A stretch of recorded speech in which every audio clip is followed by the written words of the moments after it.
Vamos lá, então, pessoal.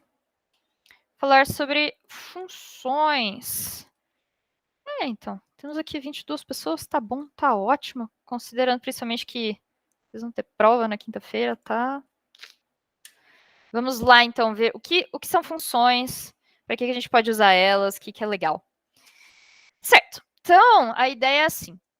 Se a gente tem um problema que é complexo e a gente está tentando resolver ele, às vezes ajuda a dividir esse problema em problemas menores, resolver esses problemas menores e aí combinar as soluções desses problemas parciais para fazer a resposta do problema como um todo.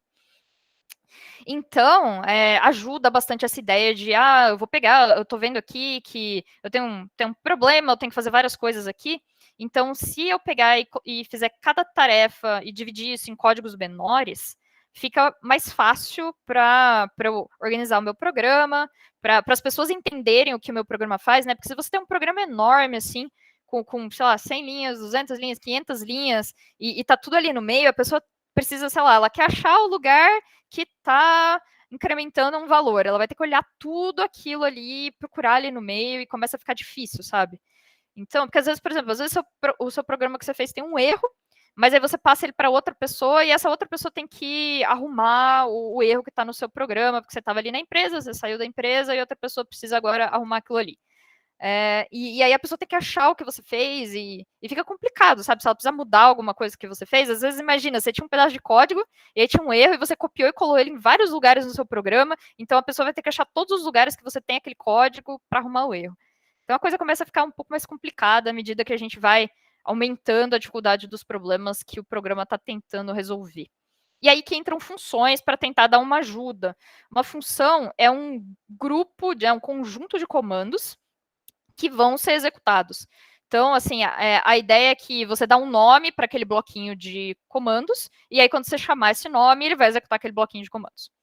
Então, isso é legal. Então, né, a gente já viu, né, vocês já escutaram falando a palavra função, vamos chamar a função aqui várias vezes.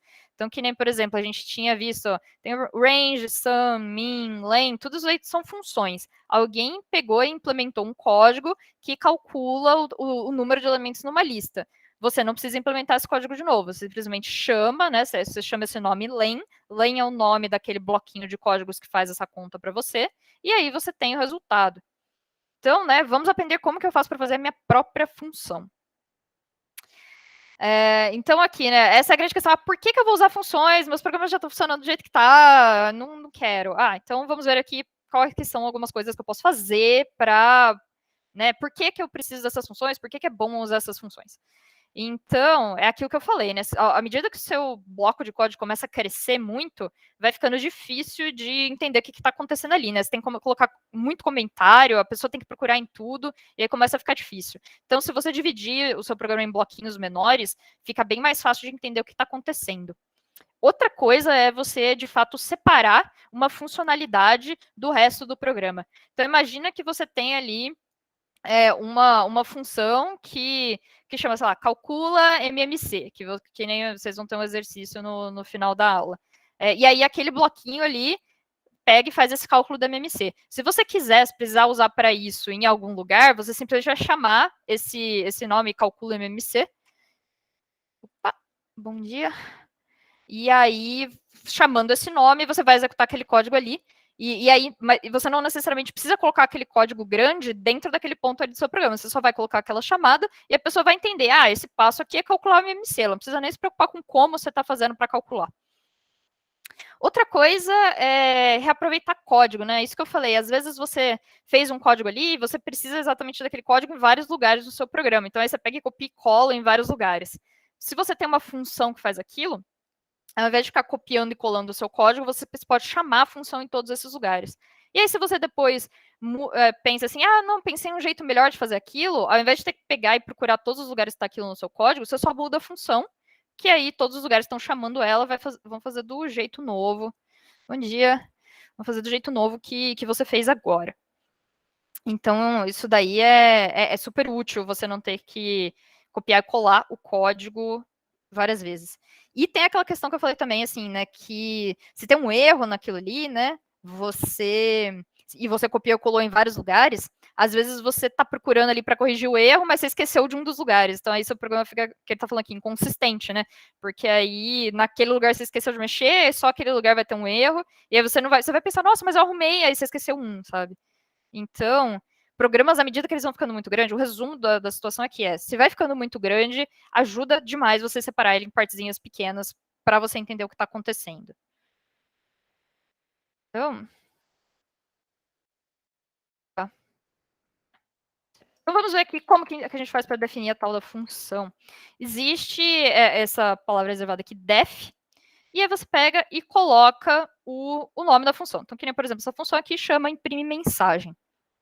E as regras que valem para os nomes para o nome da função é a mesma que vale para os nomes das variáveis. Então, nada de começar com número. Se isso daqui está tudo com minúscula, na hora de chamar, você tem que colocar tudo com minúscula, tudo aquilo lá. E aí, né, você coloca, abre e fecha parênteses, a gente já vai ver algumas coisas sobre esses parênteses aqui. E aí, para você chamar a função, você simplesmente escreve o nome da sua função e aqui os parênteses. Então, né, vamos ver isso aqui funcionando.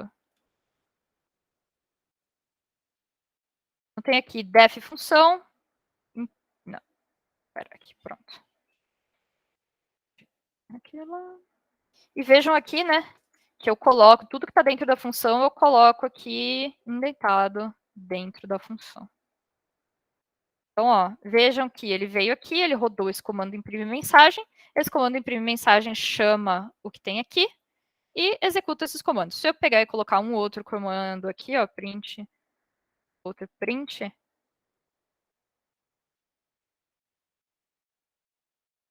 ele vai, agora, ó, ele chamou, ele continua chamando a função, ele vai fazer tudo, ó, à medida que eu for mudando aquela função lá, ele vai fazer tudo o que está mudando, e pronto.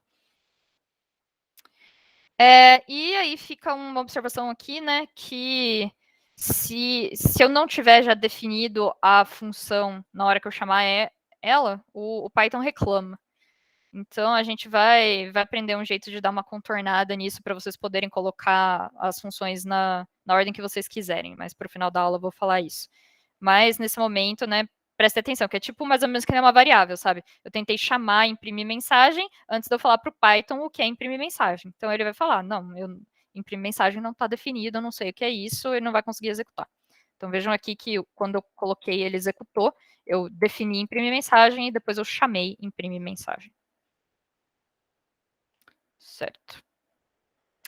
Se eu declarar duas funções com o mesmo nome, né, o Python vai entender que é mais ou menos assim, aquela coisa que você tem uma variável e você pegou e atribuiu outro valor para a variável. Então, ou se você tem uma função, você declara outra função com o mesmo nome dela, ele vai manter a segunda e vai sobrescrever a primeira, sabe? Então, por exemplo, se você tem aqui, define imprimir mensagem, e depois, de novo, define imprimir mensagem, e você chamar a função, ele vai fazer essa segunda aqui. Então, fica de olho nisso, que às vezes você fica na dúvida, por que ele está fazendo essa coisa aqui? É porque eu declarei essas duas com nome diferente, não era isso que eu queria. Com nome igual, perdão. Certo, aí agora, essa é uma das questões que tem que prestar atenção, porque isso pode ser um conceito assim que é meio diferente do que vocês viram até agora e pode causar erros se não prestar atenção. E essa questão do escopo da variável. Escopo quer dizer em quais partes do programa você consegue acessar aquela variável. Então, quando você declara a variável dentro de uma função, você só consegue acessar aquela variável dentro daquela função. Isso a gente chama de variável local, porque ela vai valer só ali dentro da função. Então, ó, isso aqui compensa pegar esse código aqui e rodar, para vocês verem qual que é a situação. Então, ó, a gente tem aqui imprimir mensagem, que tem aqui variável local, uma string, né, string mensagem, com valor variável local. E aí, ó, eu vou chamar aqui a função imprimir mensagem e eu vou tentar dar o print dessa variável mensagem. Vejam que esses dois comandos aqui estão fora da definição, tá vendo? Eles não estão indentados, eles estão fora. Então, ó, ele imprimiu variável local, porque eu chamei aqui a função mensagem, beleza, e aqui dentro ele conseguiu executar esse print. A hora que ele tentou executar o outro, ó, Ele falou que o nome mensagem não está definido, porque o escopo da variável mensagem é apenas os comandos que estão dentro da função imprime mensagem. Então, isso daí é importante. Se a gente criar a variável, então, fora da função, a gente consegue acessar ela em qualquer lugar, tanto dentro da função quanto fora. E é o que a gente chama de variável global.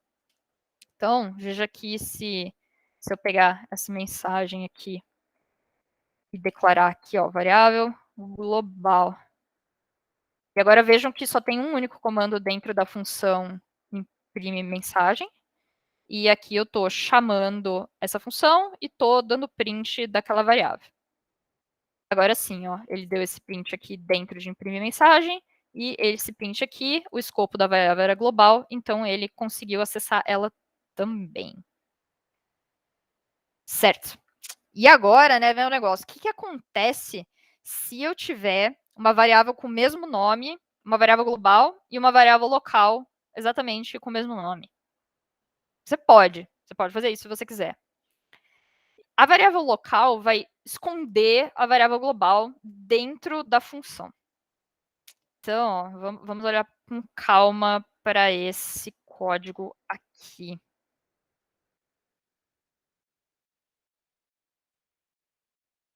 E é aqui que começa a caca, né? Porque você não entende como que funciona isso, você vai querer usar essa variável A aqui dentro, ou usar a variável A aqui fora, e pode ser que não aconteça o que você está querendo que aconteça, e você não entende por quê, porque você não lembra como que funciona o escopo das variáveis.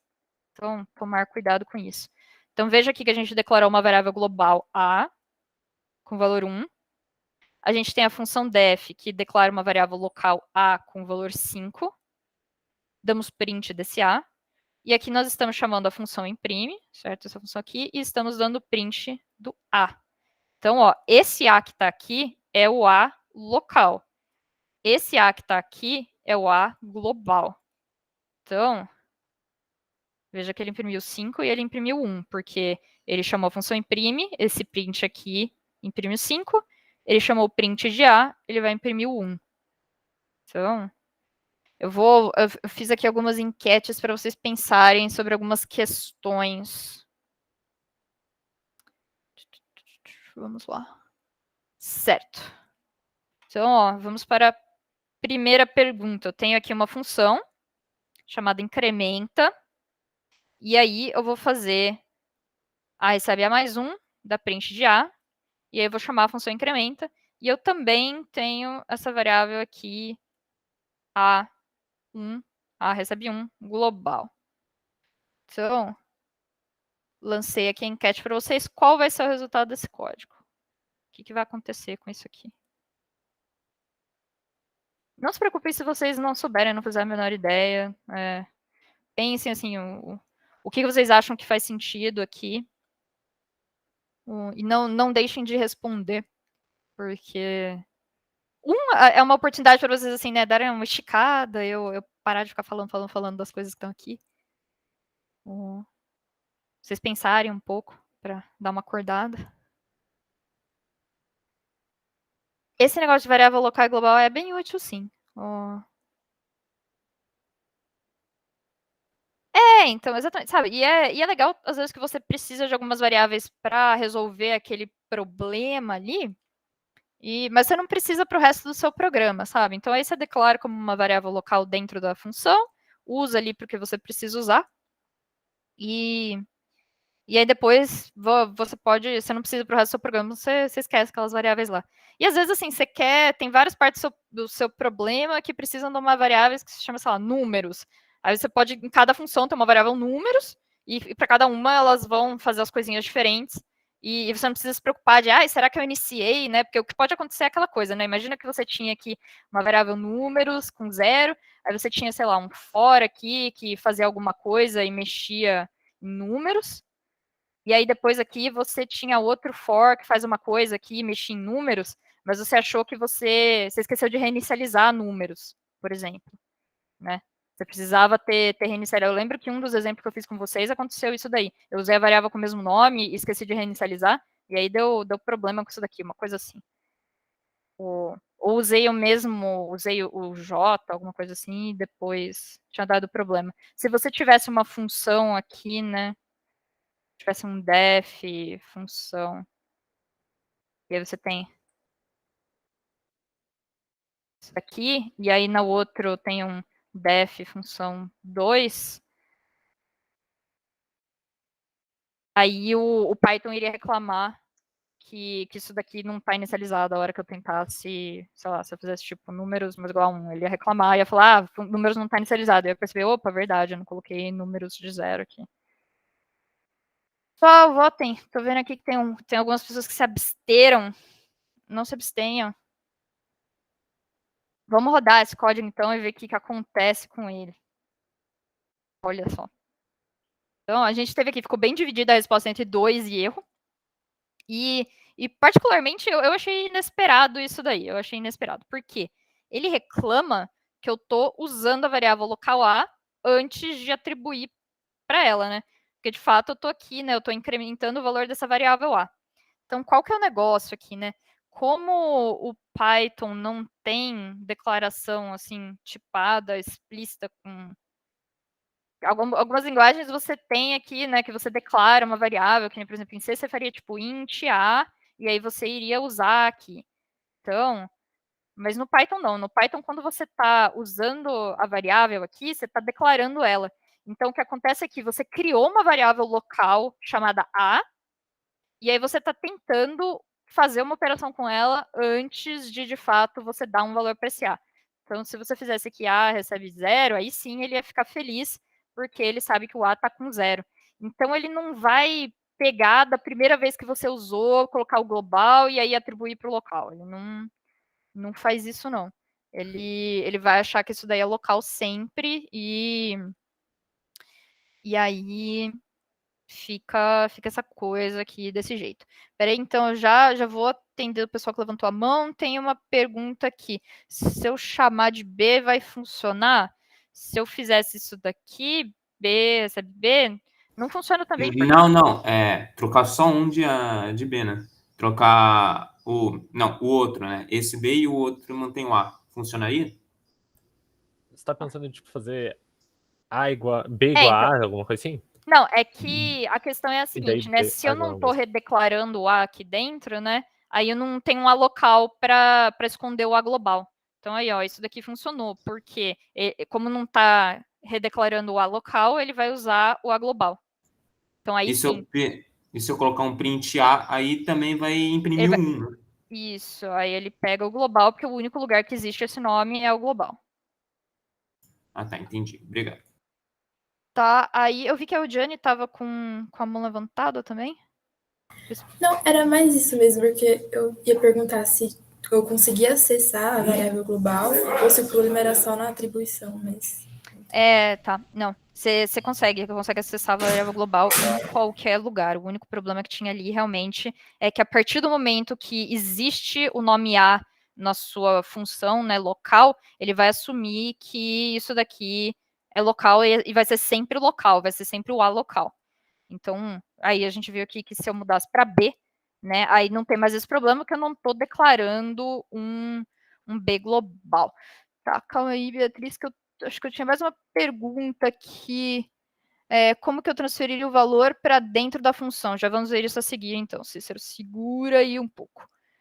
Eu teria que usar outra variável, tipo, com outro nome aí dentro da função. Então, aí o negócio é esse. Se eu quiser poder fazer isso daqui desse jeito, né? Eu tenho que escolher. Ou eu inicializo o meu A aqui dentro, e aí eu posso fazer isso daqui, e aí isso daqui é sempre o A local. A questão é isso, dentro da função não existem pontos em que a variável A é local e outros pontos em que a variável A é global. Você tem que escolher. Ou você vai ter uma variável local e ela vai ser sempre tratada como local, ou você não vai ter a variável local e aí a variável vai ser sempre tratada como global. Então, ó, a gente está aqui, tanto isso daqui vai ser local, porque você falou, ó, existe uma variável A local na minha função incremento. Então, aí ele vai vir aqui e vai falar, essa variável local A não foi inicializada, problema. Aí, se você falar aqui, não, ó, a minha variável local se chama B, eu não estou declarando nenhuma variável A local. Então, o A vai ser sempre global, ele pega aquele valor ali em cima. Tava pensando em fazer tipo um B recebe A e repetir toda a fórmula de baixo para um B. Sim, você pode, aliás. Interessante. Se eu fizer A recebe A, o que vai acontecer com isso daqui?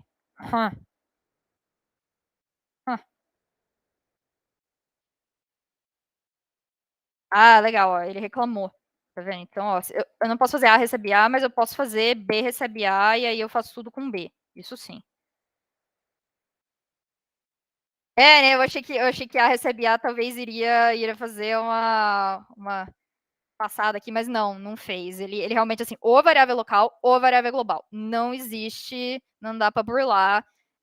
No momento que eu fiz isso daqui, ele vai falar, para mim, o A é sempre um valor local, e eu estou tentando fazer uma coisa com esse valor, sendo que ele não existe. Oi, Beatriz, acabei respondendo sua dúvida ou ainda tem? Eu não sei, na verdade. É que eu tava na dúvida se eu poderia botar, tipo, primeiro B igual a A mais 1, por exemplo, tipo, usando A como global, e aí embaixo falar, tipo, A igual a B, definindo agora uma variável local do A. Interessante, vamos testar e ver o que acontece. E aí, print de A. Tá, isso é interessante, né? Porque aí, nesse escopo aqui, né, até aqui, a princípio A seria global. E aí, nesse escopo aqui, agora eu declarei uma local e a partir daqui ele passa a ser local. Né? Poxa. Olha. Não, mas foi uma boa tentativa. Foi uma boa tentativa para tentar burlar o Python. Pelo visto, o negócio dele é esse mesmo. Uma vez que eu tentei, que eu declarei em qualquer lugar aqui dentro, já era. Isso aqui virou local, e aí até isso daqui ele vai reclamar. Então, primeiro o Python classifica todas as variáveis em locais e globais, depois faz essas coisas com elas? Aparentemente, sim. Porque, né, o interpretador do Python faz coisas, né? Ele faz várias coisas antes de fato rodar o seu programa, né? Então, uma das coisas, essa coisa de você saber quais são as variáveis que existem no seu programa e até onde elas existem, é legal porque dá para fazer uma série de otimizações no seu programa. Então faz sentido para ele olhar para até qual que é o escopo de cada uma das variáveis e como que ela funciona. Mas ok, então pelo visto a gente não conseguiu vencer do Python. O Python bateu o pé e falou, não, uma vez que você quer que o A seja local, você tem que escolher ou A é local ou A é global. Isso daqui é você falando que você quer que o A seja local, não adianta querer que até aqui ele seja global. Não vou fazer. Então, agora temos aqui... Certo, então aí a gente vê aqui que era isso que estava nesse slide aqui, falando então que não, nada disso. E vamos para a nossa segunda enquete. O código agora vai ser esse daqui. E qual vai ser o resultado desse código aqui, então? Não se abstenham, respondam. Estou vendo aqui que nós temos 24 pessoas agora. Quero 24 votos, vai, galera.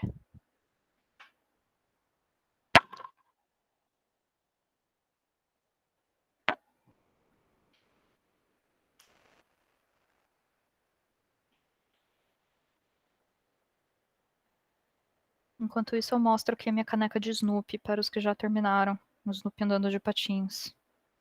Perguntando se você está pronto para o dia.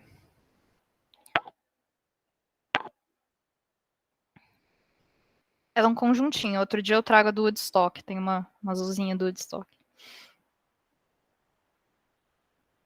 Vai lá, galera. 16 votos. Bora lá. 8 pessoas. Estão dormindo? Estão estudando Angelim? O que está acontecendo? Me digam o que acontece nesse código. 18. Colocar uma pressãozinha ajuda. Vou olhar no fundo da alma das pessoas. Oi. Quanto que dá esse código? Me diga.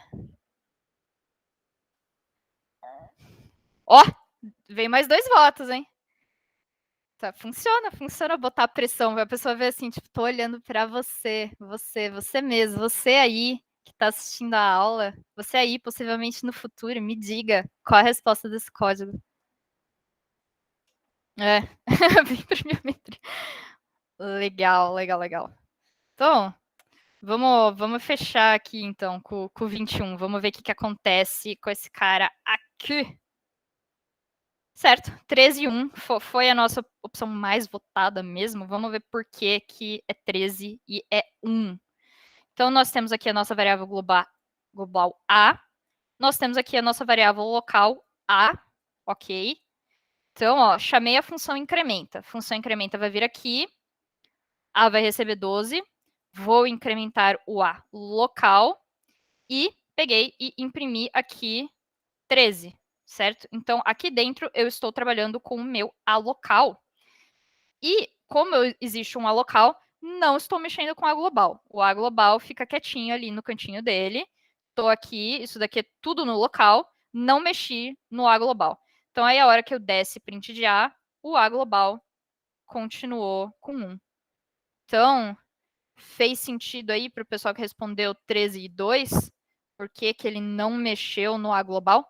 Uma vez que tem um A local, ele vai mexer só no local e deixar o global quietinho. Então, ó, se eu viesse aqui fora e fizesse A recebe A mais 1, aí sim ele ia rodar aqui e colocar 13 e 2, porque aí nesse escopo aqui eu estou tratando do A global, não existe A local fora da função incremento. Ô, Fábio. Oi. Então, se tivesse um jeito de aumentar o valor do A sem ter que atribuir ele em alguma coisa, daria para fazer uma função que aumenta o valor da variável global. Não, se eu não tivesse um A local aqui, né? Ah, tipo uma entendi. função- Não, entendi. Eu não consigo pegar o valor. O único jeito de eu mexer. Como que eu consigo mexer no A global aqui dentro, pegar o valor dele e incrementar ele? Porque eu tava pensando que com lista daria pra fazer, porque você pode usar o L.append, né? Pode usar um append na lista. Uhum, Daí você tá mexendo na lista global mesmo. Listas ainda tem. E lista tem mais aquela coisa que se você copia uma lista e dá um outro nome para ela, você tá mexendo sempre na mesma lista, né? Então tem mais esse negócio aqui. Verdade, caraca. Tem mais isso. Isso aqui. Se eu quiser, então, fazer uma função que entra aqui e incrementa a variável global. Tá? Preciso pensar sobre isso. Não sei qual seria o jeito de fazer isso daí, então. Depois dou uma pesquisada enquanto vocês estiverem fazendo exercício. Preciso começar a anotar as coisas. O que eu preciso olhar, então? Preciso olhar como que está MC202 em C. Preciso olhar como incrementar uma variável global.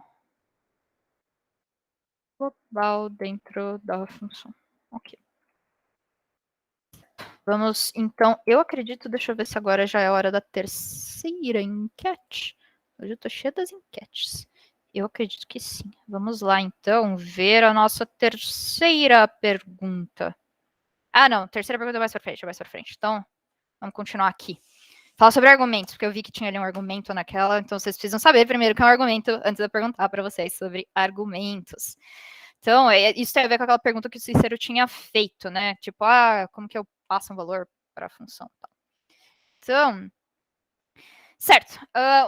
Então, uma observação aqui é uma boa a gente evitar usar as variáveis globais exatamente para não ter esse tipo de problema, né? Porque, às vezes, imagina que eu tenho um código aqui enorme, né? E eu tenho essa variável A lá em cima, e aí eu tenho aqui várias coisas que o meu código está fazendo, tal, blá, blá. E aí eu uso essa variável A aqui, eu nem lembro onde que, sei lá, eu quero dar tipo esse print de A aqui. E aí eu nem sei onde que eu declarei, o que, que eu fiz, o que está acontecendo. Então, pode ser que acabe acontecendo alguma caca dentro do valor da minha função, porque todas as minhas funções conseguiriam, né, acessar aquela variável A lá. E aí vai que alguma mexe no valor do A e aí dá um problema depois. Então, no geral, é uma boa ideia eu ter as minhas variáveis locais ali e tratar elas ali. Mas então, o que acontece se mais de uma função precisar da mesma informação? Se elas precisarem da mesma informação, precisar de alguma informação que está fora dela, para isso que existem os argumentos. Então, ó, aqui no meio dos parênteses, os parênteses servem exatamente para você poder falar quais são os argumentos da função. Então, é parecido, por exemplo, a gente tem a função print e o texto que você vai imprimir é o argumento da função print. Então, você está falando, olá, função, pega este valor aqui e ele vai ter o escopo de uma variável local e você vai fazer coisas com ele. Então, isso é interessante. Será que... Não. Podemos definir argumentos que devem ser informados na chamada da função. Tá, então vamos ver como que esse cara aqui funciona. Vamos ir lá para o nosso teste.py. Bom, vejam aqui que eu tenho essa variável bom dia e eu quero imprimir mensagem de bom dia. Então, eu passei a variável bom dia para a função imprimir mensagem. O valor da variável bom dia vai ser atribuído para essa variável mensagem. E aqui dentro de imprime mensagem, eu consigo trabalhar com essa variável mensagem aqui e fazer o que ele está pedindo. Então, eu quero dar print de mensagem. Então, vejam aqui que ele imprimiu bom dia. Se eu viesse aqui e trocasse essa variável aqui, ele simplesmente iria bom dia 2. Então, ó, ele pegou. Eu poderia também vir aqui e passar direto bom dia 2. Ele pegou esse valor, atribuiu para uma variável chamada mensagem, usou a variável chamada mensagem nesse contexto aqui. Vejam que se agora eu viesse aqui e fizesse imprimir mensagem, aí ele vai reclamar comigo porque não existe uma variável nesse escopo chamada mensagem. Teria como fazer uma função que cada vez que eu chamo, aumenta o valor que imprime. Se você tivesse, né, por exemplo, eu tenho aqui uma variável A, e função incrementa. Bom, tá, a função imprime. E aí aqui eu pegar e fizer um... Mais fácil. O meu ponto, se eu pegar e aumentar o valor dessa variável aqui fora, e aí eu fizer imprimir mensagem de A, ele vai aumentar ele lá dentro. Vou fazer recebe A mais 1. E agora, ó, eu ia colocar isso aqui num for, né, para ir, então, por exemplo, for e em range de 10.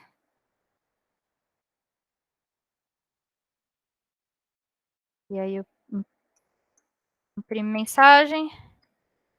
Incrementa 1. A hora que eu rodo, ele vai chamando cada vez e vai imprimindo. Eu preciso dar uma olhada como que eu faria se eu quisesse fazer esse incremento aqui dentro, né? Eu acho que talvez eu poderia fazer isso com uma das coisas que a gente vai ver, que é como que uma função retorna um valor. Aí eu conseguiria incrementar aqui dentro. Eu conseguiria fazer um negócio assim, return a mensagem mais 1. E aí eu faço recebe imprime mensagem de A. Então, daqui a pouco vamos ver isso daqui. Como que eu consigo... Eu posso fazer isso, eu posso retornar um valor da minha função. Eu preciso ver se tem um outro jeito de fazer isso, porque né, o único jeito de aumentar um valor em Python, eu faço A recebe A mais 1, eu faço A recebe mais igual a 1.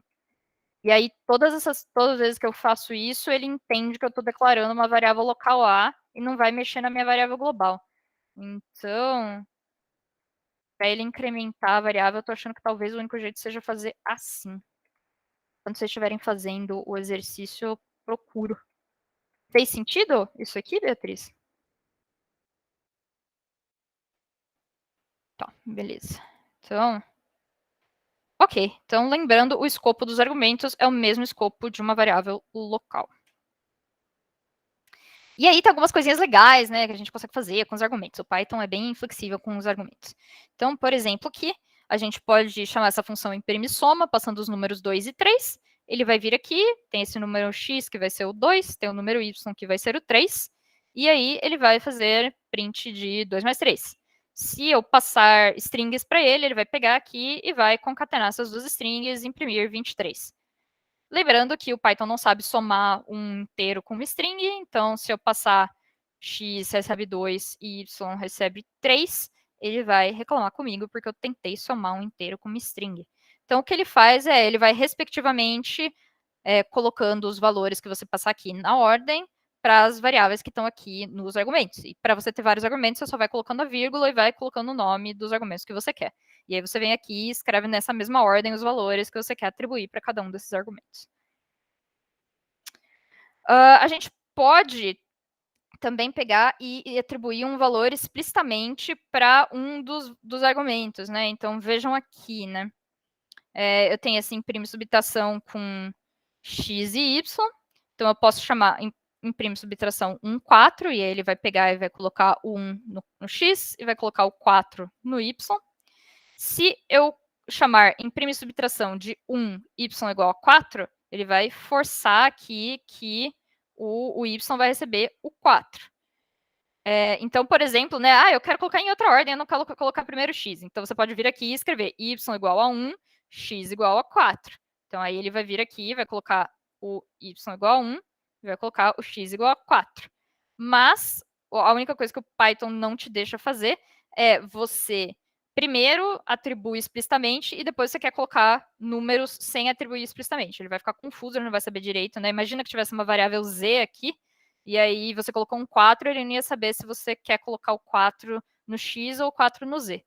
Então, enquanto você está só passando números para ele, ele vai atribuindo respectivamente. A partir do momento que você quiser falar, não, agora faz as declarações explícitas, aí você faz as declarações explícitas. Então, elas têm que ser as últimas declarações que você faz aqui na chamada da sua função. E eu acho que aí agora sim nós temos a nossa enquete número 3.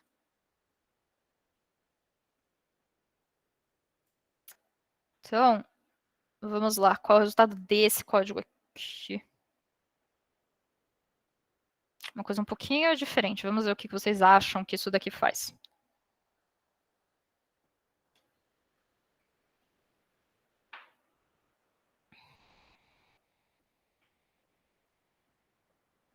Isso daqui me lembra aquela questão de assim, tem a função print, se eu não passo nada para o end dela, o end dela é barra n. Esse tipo de coisa.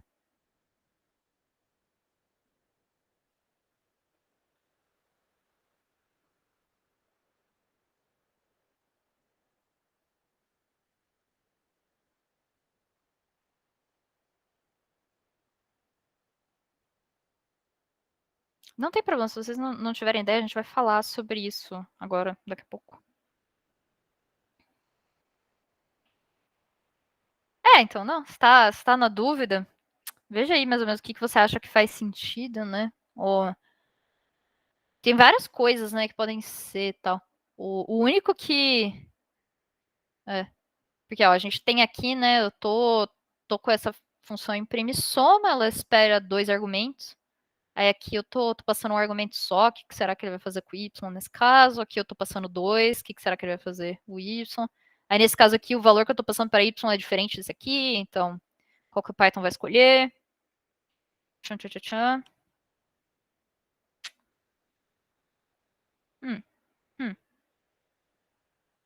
Tá.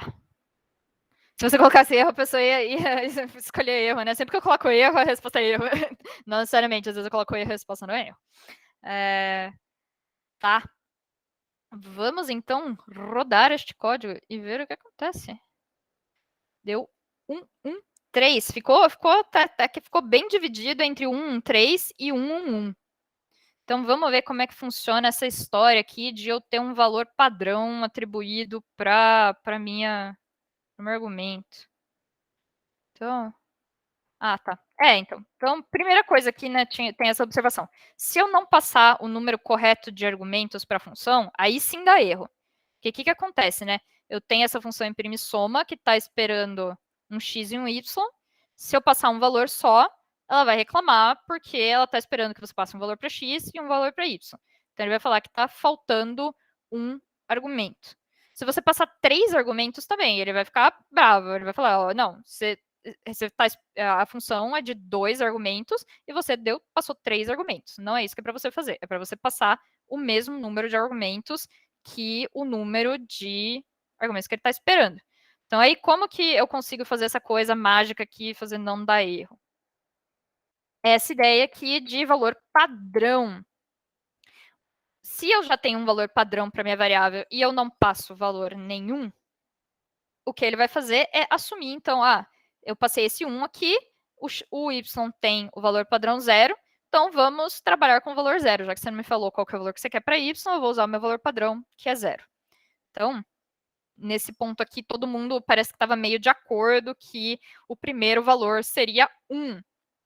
Então, aqui eu tenho esse 1, coloquei no x, não falei o que eu quero para y ficou com 0, 1 mais 0, imprimiu 1. Beleza.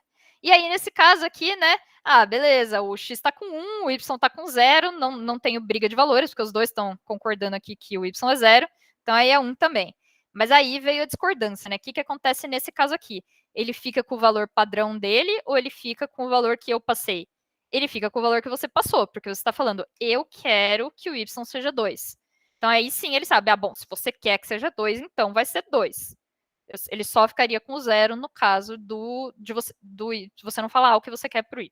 Então, se você não fala o que você quer, ele usa o valor padrão. Se você fala o que você quer, ele usa o valor que você passou para ele. Beleza?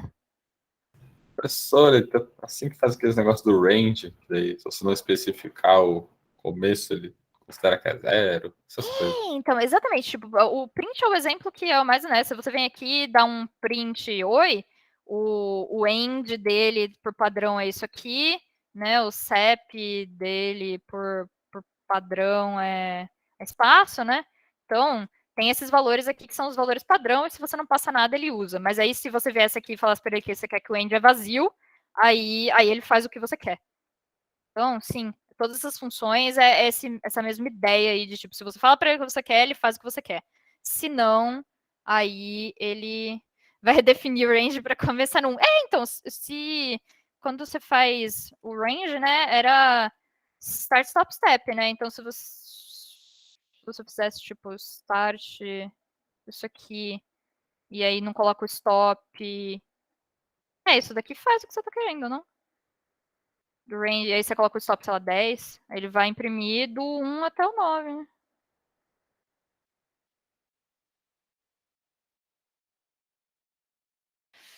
Não era assim que... Não, calma.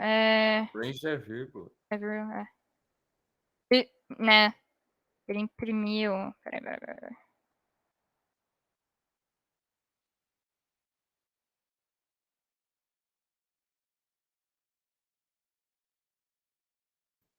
Ponto list? List, deixa eu passar para um list.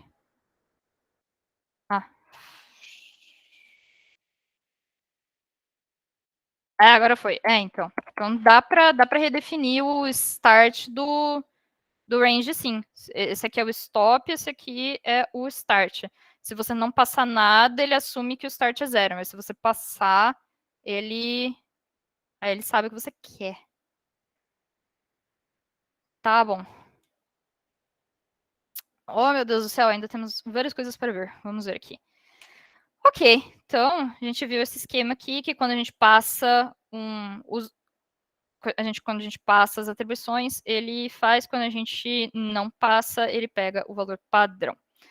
Então, né, a gente vai ver aqui que, por exemplo, eu peguei e passei esse incremento argumento A, né, eu passei a variável A para ele aqui, o que ele vai fazer é copiar o valor de A para X, como se eu estivesse fazendo X recebe A. Então, ele vai copiar o valor para o X, e ele não vai mexer no valor do A. O A continua aqui fora bonitinho, ele incrementou o X e ele não incrementou o A. Então, né, funciona como se eu estivesse simplesmente atribuindo uma variável de tipo simples para outra. E o que eu estou falando daquela coisa do tipo simples, né, é porque a gente tem essas variáveis aqui, que tem aquela coisa de que se eu fizer uma variável que é uma lista recebe outra, as duas apontam para o mesmo lugar. Então, se, por exemplo, eu tenho uma função aqui, duplica o último, que dá append do último valor na lista, né? E aí eu vou ficar com 2 vezes o último valor. E eu passo aqui uma lista números para ele vai fazer lista, recebe números, né? E aí eu vou dar append em lista, imprimiu lista, ele vai imprimir 1, 2, 3, 4, 4, e quando você vier imprimir números, ele também vai estar com 1, 2, 3, 4, 4, porque lista recebe números, tá os dois apontando, lembra das setinhas, os dois estão apontando para o mesmo lugar. Se eu não quiser que isso aconteça, eu tenho que usar aquela função lá, copy, né, porque aí eu passo uma cópia de números, faço o append aqui, ele vai mexer apenas nessa cópia local que ele recebeu, e aí sim a minha lista global continua aqui como ela estava. Oi, Pedro. Naquele exemplo que tinha o A e o X, o X, ele continua, ele recebe algum valor, ou esse 2 só serve para eu imprimir o valor 2?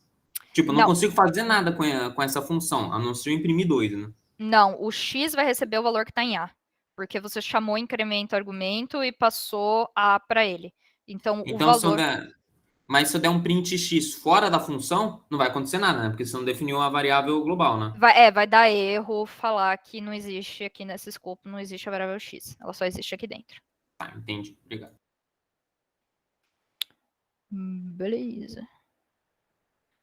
Então, ok. Lembrando, então, dessa coisa de que as listas são... Se tem várias coisas que estão apontando para a mesma lista, ele mexe em todas.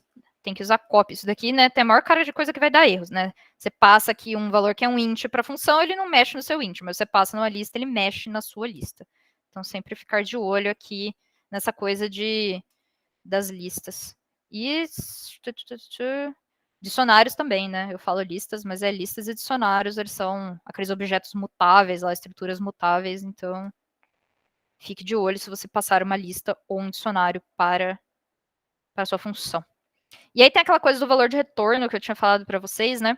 A gente consegue fazer a função retornar. Lembra que tem aquelas funções assim que umas eu chamo a função e aí eu não faço nada com ela, e outras eu chamo a função e ela retorna uma coisa, eu posso atribuir para uma variável? É o mesmo esquema aqui. Você tem essa palavra reservada return, e você pode fazer a sua função retornar um valor. Então, aí você vai chamar a função mensagem, isso vai executar tudo que tem dentro dessa função, e quando chegar nesse comando return aqui, ele vai retornar esse valor, e você pode atribuir ele para uma variável.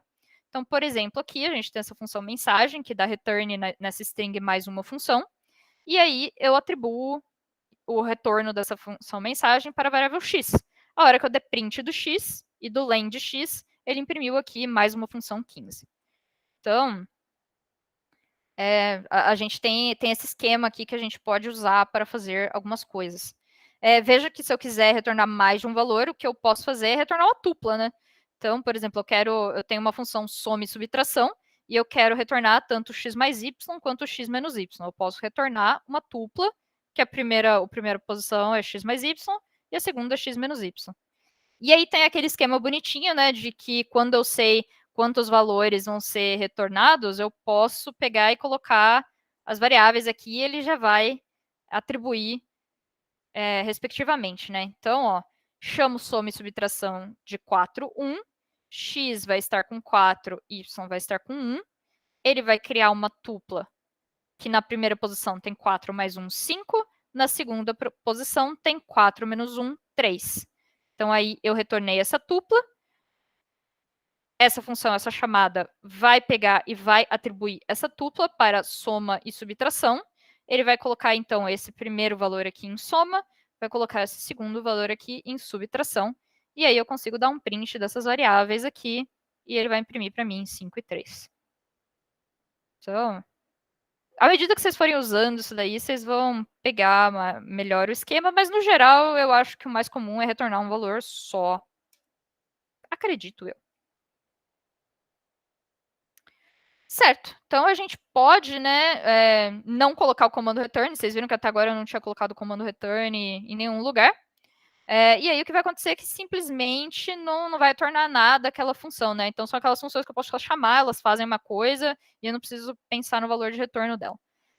Então, por exemplo, eu tenho essa função aqui, soma, z recebe x mais y, e eu tenho essa função subtração, que faz z recebe x menos y e dá um return de nada, que ele só chama o return.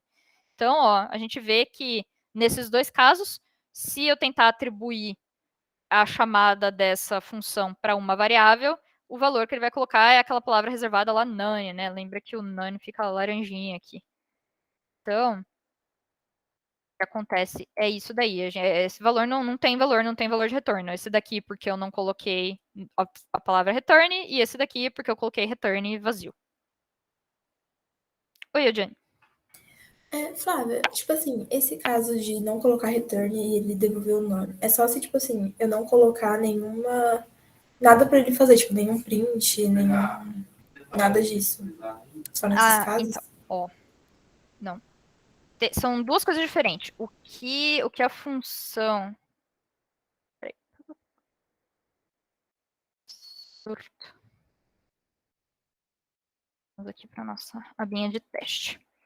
Uma coisa é o valor de retorno da função e outra coisa é se a função coloca alguma coisa na tela. Não são a mesma coisa. Então, ó. O valor de retorno é o valor que vai ser atribuído para essa variável aqui a hora que eu chamar essa função. Então, por exemplo, se eu colocar aqui print z, colocar aqui print de z, veja que ele executou os prints, né? Peraí, deixa eu limpar aqui. Certo, ó. Então, ó, eu chamei aqui soma 2, 3. Ele... lá. Pronto, agora sim. Então, ó, eu vim aqui, chamei essa função soma, passei 2, 3 para ele colocou 2 no x, colocou 3 no y, fez a soma, atribuiu em z, deu o print e terminou os comandos desse bloquinho. Ele voltou para cá e falou, agora atribui o valor de retorno da função soma para a resposta 1. Não tem valor de retorno, então ele jogou none na resposta 1, mas está vendo que ele já executou todos esses comandos que estavam aqui dentro. Aí eu vim aqui e chamei a função subtração. Coloquei o 2 no x, coloquei o 3 no y, fiz z recebe x menos y, print do z, ele veio aqui e imprimiu esse menos 1, e aí ele fez esse return com nada, veio para cá, atribuiu none para a resposta 2, e aí ele veio aqui e fez print de resposta 1 e resposta 2. Se eu quisesse que resposta 1 e resposta 2 tivessem algum valor, eu poderia vir aqui e fazer return de z, aqui return de z. Agora sim, ó, o valor que eu retornei foi atribuído para a resposta 1, o valor que eu retornei foi atribuído para a resposta 2. Entendeu a diferença? Ah, entendi. Então, esse return é para quando eu vou igualar minha função a uma variável, tipo... Exatamente. Você quer que a sua função jogue para retorne, dê algum valor, e você pode fazer coisas com esse valor que ela está retornando, como, por exemplo, colocar numa variável. Se eu quisesse vir aqui e dar um print de soma, ó, eu venho aqui... Opa, peraí. A resposta não is not defined, tá? Então, isso aqui que ele reclamou. Ó, eu dei print de soma, ele veio aqui e imprimiu, porque ele pegou o valor de retorno da variável soma e mandou para a função print. Ó, aqui, ó, print subtração. Ó, então, vou tirar esses prints aqui, ó. Então, ó, somei e dei return, somei e dei return. Ele veio aqui, ó, o que eu retornei é o 5, né? Ele pegou e jogou esse 5 para o print.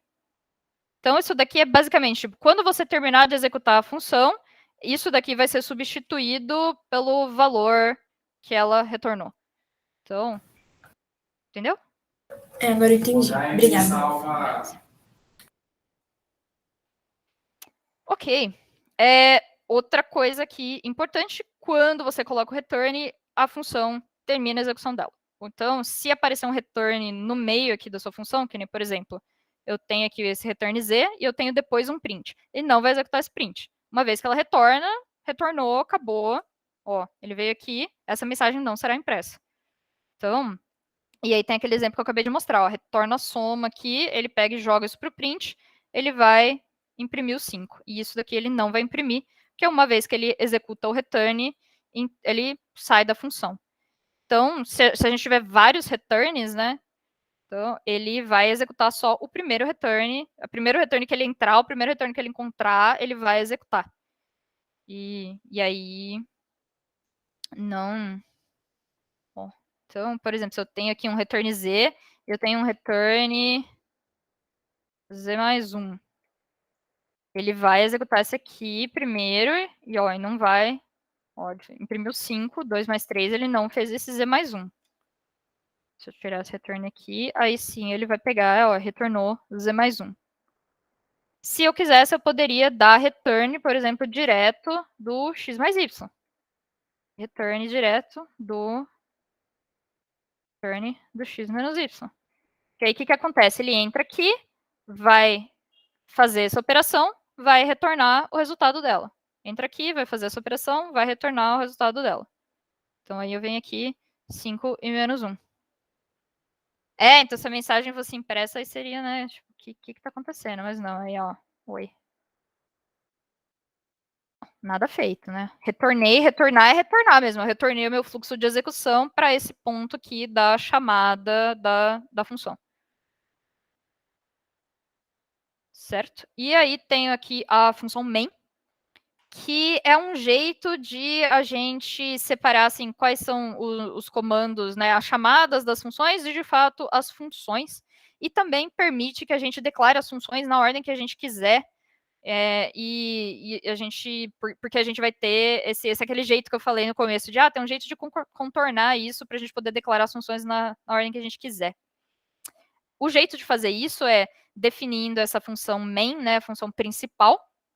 A gente chama ela de main por convenção, né, em outras linguagens também chama main. Então, se a gente pegar aqui, declara uma função main e chama ela como o último comando que tem no nosso programa, né? Então, a única coisa que vai ter no nosso programa global vai ser essa chamada do main. E aí a gente tem essa função aqui. E aí aqui, ó, então veja que isso permite que a gente coloque as funções em qualquer outra ordem. Então, ó, a gente tem aqui a chamada da função main, que é a única coisa que está no global. Então, o Python vai vir aqui andando, vai procurando, cadê os meus comandos globais? Encontrei aqui. Meu comando global é a chamada do main. Veio aqui e fala, função main, o que você faz? Função main chama função 1 e função 2. Vejam que a declaração de função 1 e função 2 não está para cima do main, ela está para baixo. Mas ele não vai dar erro, ele não vai falar, tipo, não, a função não está declarada. Não, ele simplesmente vem aqui e vê, função 1, a função está aqui, vai executar a função 1, vai imprimir isso daqui. Aí ele vai pegar e vai voltar ao fluxo de execução, executa o próximo comando, função 2. Vem aqui, função 2, dá esse print, retorna, terminou a função main, retorna, não tem nada aqui depois, acabou o programa. Como se fosse um cardápio das funções, então. Tipo, ele vai lendo em linha. Ele sempre executa todas as funções na ordem que elas vão aparecendo, sim. Mas a gente pode fazer várias coisas nessa função main, né? Então, por exemplo, aqui.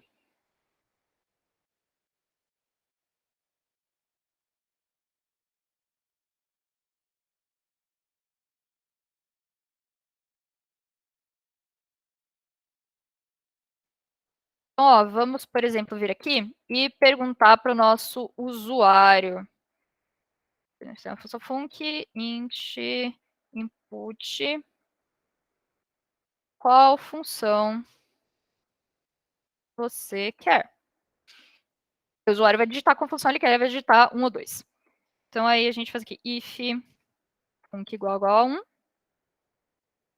Função 1. If func igual a 2. Função 2. Else print função não existe. Eu sempre esqueço de colocar 2 pontos no else. Então qual função você quer? Eu quero a função 1. Então ele veio aqui, perguntou qual que eu quero, func, colocou 1 no func, if func igual a 1, chamou a função 1, não caiu nas outras, terminou, caiu aqui, voltou para main, não executou. Então eu tenho aqui, por exemplo, aí vim aqui, se eu quiser rodar de novo, ó, digitei 2, ele veio aqui, vai entrar nesse elif, vai chamar a função 2. Eu fiz um exemplinho aqui para vocês, ó, de uma coisa, ó, vamos ver que é bonitinha essa função aqui. Então, ó, vamos ver o que essa função faz. Digite um número de 0 a 9. Vou digitar 5. Ele imprime um ursinho segurando um cartazinho com os 5. Vamos ver como é que eu fiz isso. São caracteres totalmente de todo mundo explodiu. Tipo, meu Deus do céu, o que aconteceu com essa coisa? Isso aqui são caracteres da tabela ASCII. Você pode fazer desenhos bonitinhos com eles. Esses caracteres estendidos aqui, ó, você consegue fazer uns desenhos bonitinhos, ó. Então, eu usei esse aqui para fazer as coisas, eu usei, ó, tá vendo? Esses daqui para desenhar o ursinho e tal. E aí você consegue desenhar coisinhas bonitinhas, dando print dos caracteres da tabela ASCII. Dá para fazer umas tabelinhas, umas coisas bonitinhas. Ó, se vocês quiserem, eu vou colar aqui um código. Aqui tem como você copiar. Certo?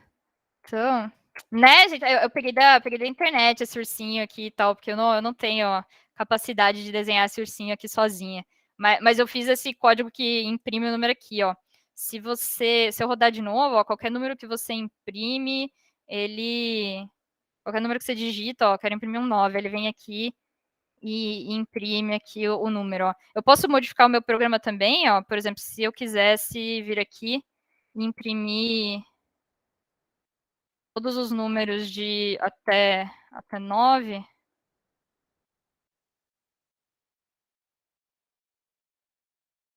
E vamos dar um print de uma linha vazia aqui. Print. Não, peraí. É número.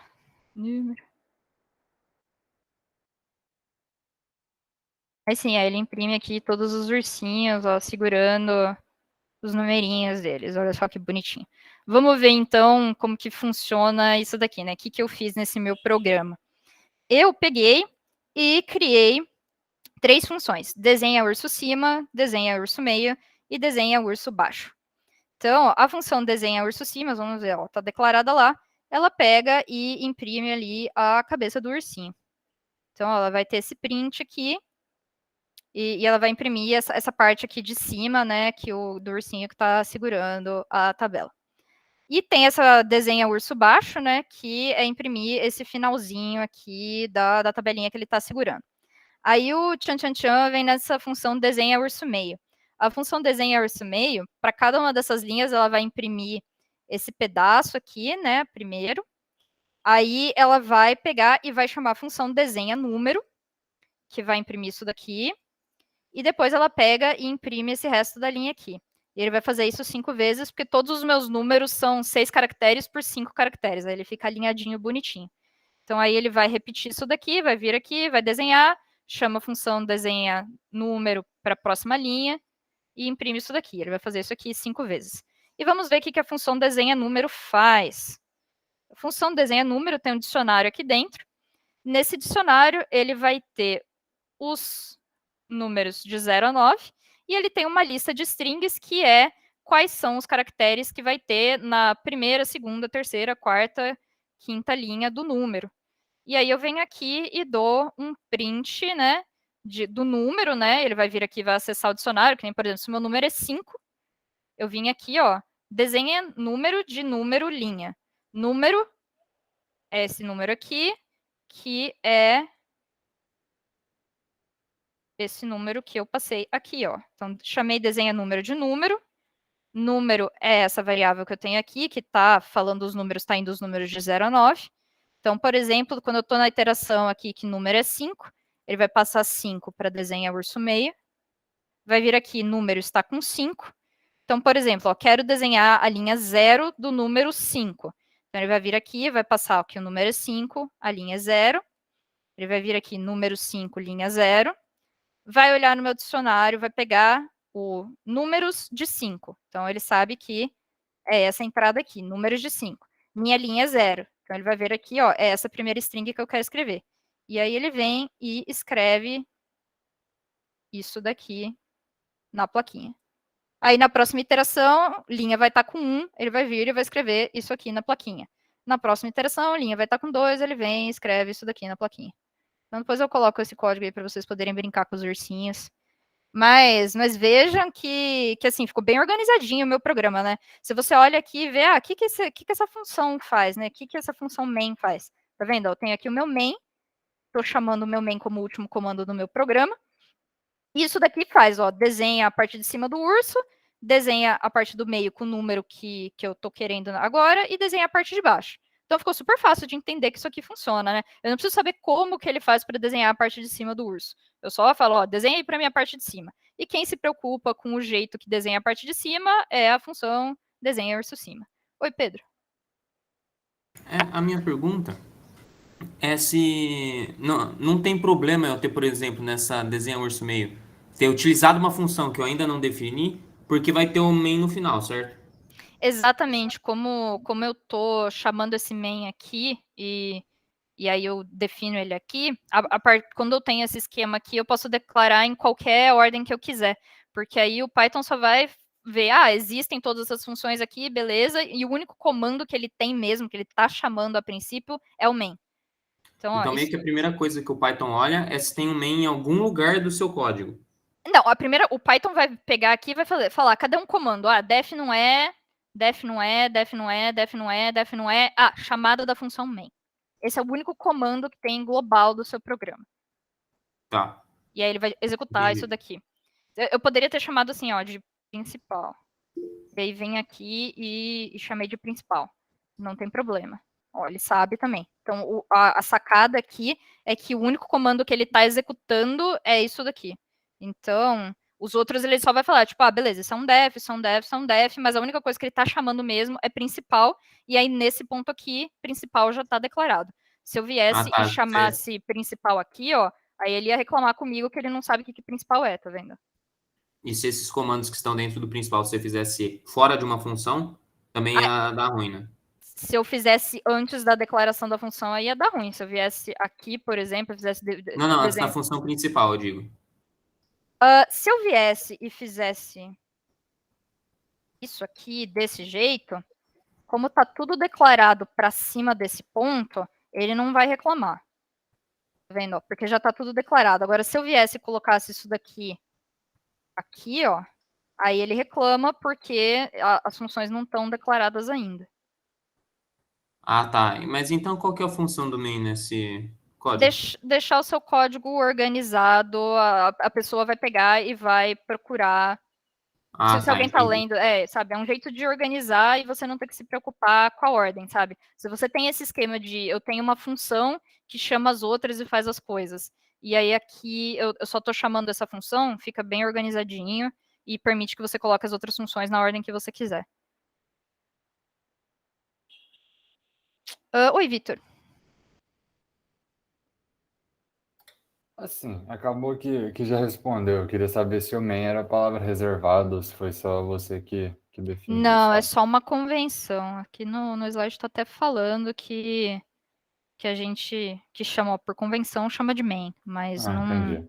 Ele é normal, ele é normal igual a todos os outros. Se você quiser escrever principal, você pode. É porque, se eu não me engano, em C ela é reservada, não é? A função main, ela não é uma palavra reservada, mas de Também é fato convenção? o C trata o main diferente por chamar main. Aham. Ele procura uma função que chama main, sim. Aí, de fato, ele pega e procura e vai começar a executar por esse main. Aqui no Python, ele só executa a primeira coisa que você escrever aqui. Ele não tem um main do mesmo jeito que o C. No C, o main é o ponto de entrada do seu programa. Aqui, ele só vai passando e executa. Obrigado. Beleza. Tá, tô vendo aqui. Flávia, Oi, pode falar, Caio. a ordem desses defs aí importa? Então, como você fez esse esquema aqui de declarar o main e chamar o main, agora não vai importar. Porque a única coisa que você está chamando de verdade no seu programa é essa função main. Então, isso que eu falei, se eu pegasse e chamasse a função main antes de eu definir main, aí sim dá problema. Porque aí ele não sabe, tá vendo? Não sabe. Mas se eu viesse também, por exemplo, e chamasse aqui desenha versus cima antes de declarar desenha versus cima, ele também dá problema, porque ele está tentando fazer uma coisa que ele não sabe fazer ainda. Então, o que me dá essa flexibilidade de eu poder fazer as coisas na ordem que eu quero é o fato de que a única coisa que eu estou, de fato, chamando é esse main aqui. E aí, a partir desse main aqui, que eu estou chamando o resto. Tá, mas, por exemplo, colocar o def main no começo não vai dar problema. Não tem problema nenhum. Contanto que você coloque ele antes da chamada, você pode fazer onde você quiser. E faz bonitinho. O main é uma função normal. Não tem nada de especial. Ela só chama main por convenção. Isso que eu falei, se você quiser chamar de principal, você pode. Mas assim, é só questão de convenção mesmo. Outras pessoas que pegarem para ler o seu programa, se elas verem que tem uma função main, elas vão assumir que essa função é a primeira função que vai executar no seu programa. Porque essa é a convenção e todo mundo sabe isso. E a posição, isso que eu tô falando, a posição de onde está o main não precisa também ser o último, a única coisa que precisa é a chamada do main tá depois da definição do main. E aí, por padrão, as pessoas costumam colocar a chamada do main aqui no final. Ok. Estou vendo aqui que são 11h28.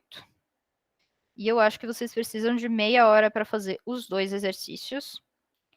E aí depois não teria tempo de ver eles nessa aula agora. O que eu poderia fazer é dar os exercícios para vocês fazerem, aí ver a resposta deles no começo da aula de quinta-feira.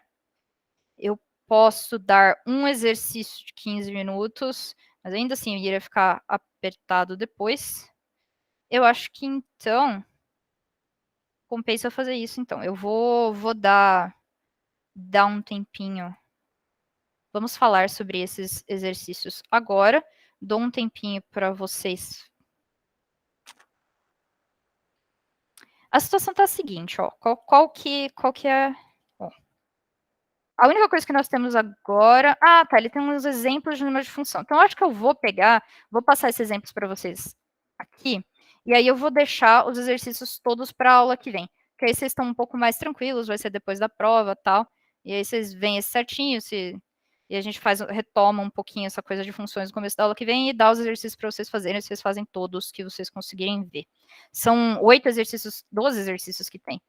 Então, assim, é bastante coisa para vocês testarem como que funciona, né? Como que eu faço. Então, ele tem umas coisinhas assim legal, tipo, faz uma função que recebe 2 números e retorna o MDC desses 2 números. Agora faz uma função que recebe uma lista de vários números e retorna o MDC desses números, o MMC. E aí tem várias coisinhas para vocês pensarem e tentarem fazer, se divertirem com esses desafios.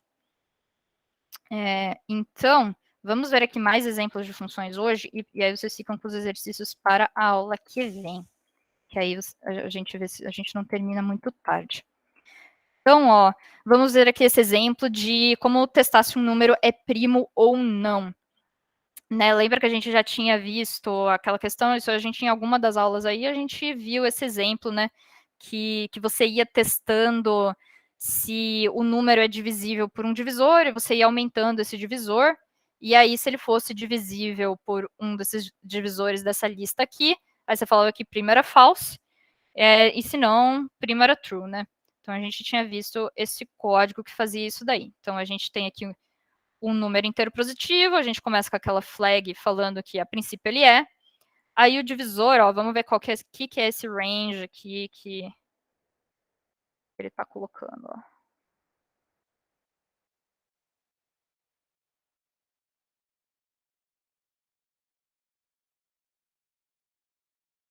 Caramba. Sei lá, por exemplo, 10. 10 não foi um bom exemplo. 100. Agora sim. Então, ó, isso daqui é a raiz quadrada de 100, né? Porque é 100 elevado a meio.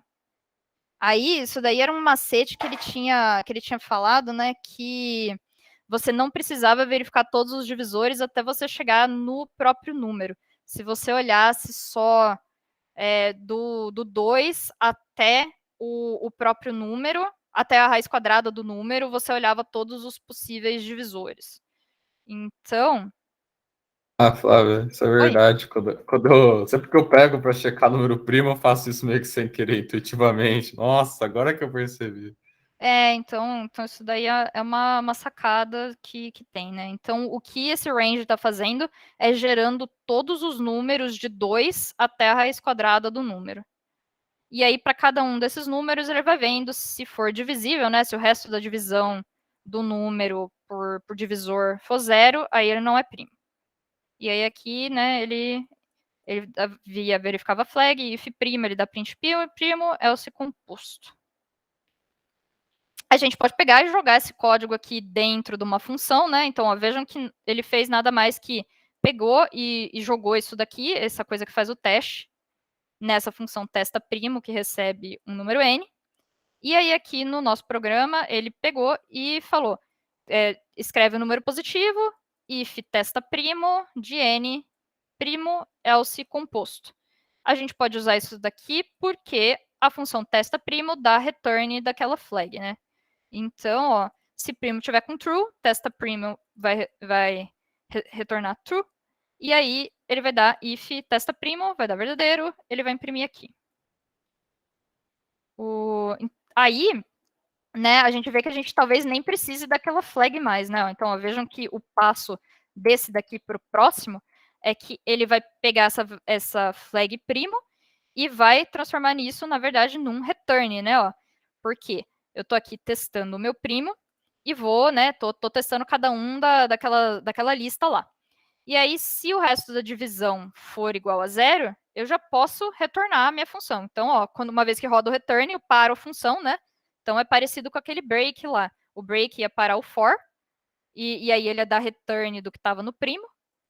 Agora, o que eu posso fazer é, eu sei que se eu entrei nesse if alguma vez, eu já posso dar return falso no meu primo. Se eu cheguei nesse comando return aqui, é porque eu não rodei esse return falso nenhuma vez. Então, retorno verdadeiro. Então, isso daqui é uma coisa comum, assim, de se fazer, né? Você assume que se eu cheguei nisso daqui, é porque eu nunca executei isso daqui, então eu sei que o valor dessa flag vai estar com verdadeiro aqui, porque eu nunca entrei no return false. Então, nunca aconteceu de ter um caso de ser divisível por 0. Então, ó, vejam que a lógica é parecida com o que tinha na flag, né? A flag, ela tá com verdadeiro. Se eu não entrei nenhuma vez aqui, ela vai continuar com verdadeiro e eu vou retornar verdadeiro. Aqui, basicamente, é a mesma coisa, só que ao invés de ter a flag, eu dou o return false e dou o return true. E aqui continua aquele mesmo esquema, né? Que se essa função retornou true, eu dou print de primo. Se não, composto. E, tá bom, aí agora vejam que a gente consegue, né, usar isso para ir compondo programas cada vez mais complicados, né? Então, imagina que eu quero fazer um programa que imprime vários números primos. Então, eu posso pegar, né, e eu tenho aqui aquela função testa primo, né, ele só não copiou ela, mas é exatamente essa função testa primo aqui. E aí, o que o meu programa vai fazer é número de primos a serem calculados. Então, por exemplo, eu vou falar que eu quero calcular os 5 números primos. Aí eu tenho aqui o número candidato, né? Que vai ser, tipo, verifique se esse número é primo ou não. Se ele for, imprime. Então, ó, a lógica disso daqui é, enquanto n for maior que 0, eu vou testar se o candidato é primo. Se ele for primo, né? Se eu entrei no meu if, eu pego e imprimo o candidato e subtraio 1 do meu contador de quantos primos falta ainda fazer. E aí, em todo caso, né, independentemente de se ele é primo ou não, eu vou para o próximo candidato, né? Então, se o candidato atual é primo, eu imprimo ele e conto que eu já imprimi um dos primos que eu queria, e vou para o próximo candidato até eu terminar de imprimir o número de candidatos que o usuário pediu. Então, ó, vamos ver esse programa rodando aqui.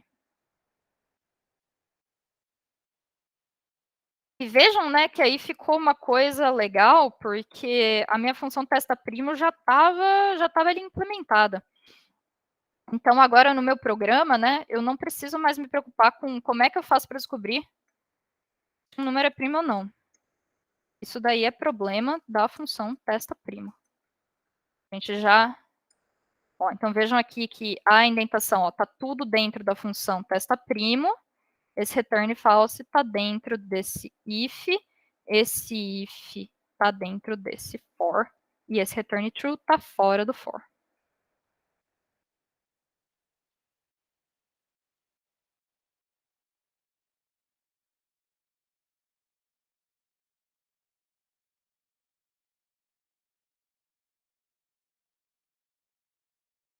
Então, ó, vamos lá. Eu quero que ele imprima para mim só 10 números primos. Então, aí ele veio.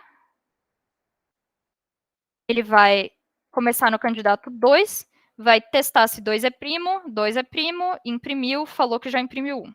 Vai para o 3. 3 é primo, imprimiu 3, falou que já imprimiu 2. vai para o 4. 4 não é primo, não vai entrar aqui, não vai imprimir, vai para o próximo, vai para o 5. Aí imprimiu 5, imprimiu 3 primos, e por aí vai. Então, vejam que, né, ficou fácil de entender o que essa parte do meu programa faz, né? Se ao invés de testa primo aqui, eu tivesse esse código aqui no meio, ia começar a ficar meio embaçado, né? Porque eu ia ter o teste aqui, e eu ia ter que ter esse teste aqui no meio do while. Desse jeito, assim, bem simples de entender, né? O que o meu programa faz é testa se é primo, imprime e vai para o próximo candidato. E aí a gente, né, tá imprimindo aqui os N números primos. E tem essas coisas aqui, então observem, né, que é essa observação que eu fiz para vocês. Colocar a função deixa o código mais claro. E também, né, fica mais simples de modificar o código, porque imagina que eu quero pegar e melhorar o jeito que eu estou fazendo o teste do primo. Por exemplo, né, eu estou testando aqui os números pares nesse range, né? E não faz sentido, se o número for divisível por 4, ele também é divisível por 2. Então, eu posso testar o 2 e não testar o 4. Então, por exemplo, eu posso pegar e testar se o número é par, e se o número for ímpar, eu testo apenas os divisores ímpares. Então, assim, coisas que eu posso fazer para melhorar aquela minha função testa primo. E aí, né, você ter usado aquela função facilita a manutenção do código no geral, né? Porque você vai conseguir mexer naquela função testa primo sem ter que mexer nessa parte aqui do programa, né? Essa parte do programa não está interessada em como você faz para testar o primo. Ela simplesmente quer que você teste se é primo ou não, e aí ela imprime se for primo. Então, ó, um exemplo aqui, né, de como melhorar aquela função primo. A gente pode pegar, se o número for par, né, o único par que vai ser primo é o 2. Então, ó, a gente pode aqui, se n divisível por 2 é igual a 0, você retorna n igual a 2. Então, ó, vejam aqui que tem uma sacada, né, Val? Vamos ver como é que isso daqui funciona. Então, ó, vejam aqui que não vou mexer no meu programinha principal, isso aqui vai continuar funcionando exatamente do jeito que está funcionando. O que eu estou fazendo é mexendo na minha função testa primo.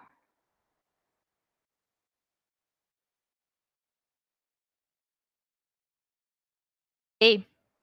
Então, ó, primeira otimização que a gente consegue fazer na função testa primo. Se o número for divisível por 2, ou seja, se o número for par, ele só vai ser primo se ele for de fato o número 2, certo? Então, se ele entrar aqui dentro desse if, é porque ele é par. E aí, o valor que eu estou retornando aqui é, se n é igual a 2, ele vai retornar verdadeiro. Se n é diferente de 2, ele vai retornar falso. Então, ó, isso daqui o que faz é, se o número é par, só retorna verdadeiro se ele for o 2. Senão, retorna falso. Certo? É exatamente isso que a gente quer. Aí, com base nisso, a gente pode fazer a... Oi, Pedro. Por que nesse caso ele vai retornar verdadeiro? Eu digo, onde que está escrito que n igual a 2 retorna verdadeiro? Ele vai retornar o resultado da comparação n igual a 2. Então, Faz sentido. Se o valor de n for 2, compreendi. isso dá verdadeiro. Beleza. Certo, e aí a segunda otimização que ele fez eu não preciso mais começar o range com 2, né? Então, lembrem que antes o range que a gente estava olhando era esse daqui, né? Então, ó, esse daqui, a gente estava olhando um range que começa em 2 e vai andando até a raiz quadrada do n mais 1. Então, agora a gente não precisa mais olhar o 2, que a gente já está tratando desse caso aqui. A gente vai começar no 3. E aí, agora eu não preciso olhar os números mais de 1 em 1, né? Porque senão esse cara aqui vai olhar, por exemplo, 3, 4, 5, 6, tal. Eu não preciso mais olhar os números pares, eu já tratei deles. Então, eu posso fazer o meu step ser 2. Então, ó, vejam aqui que esse range... Opa. Esse range...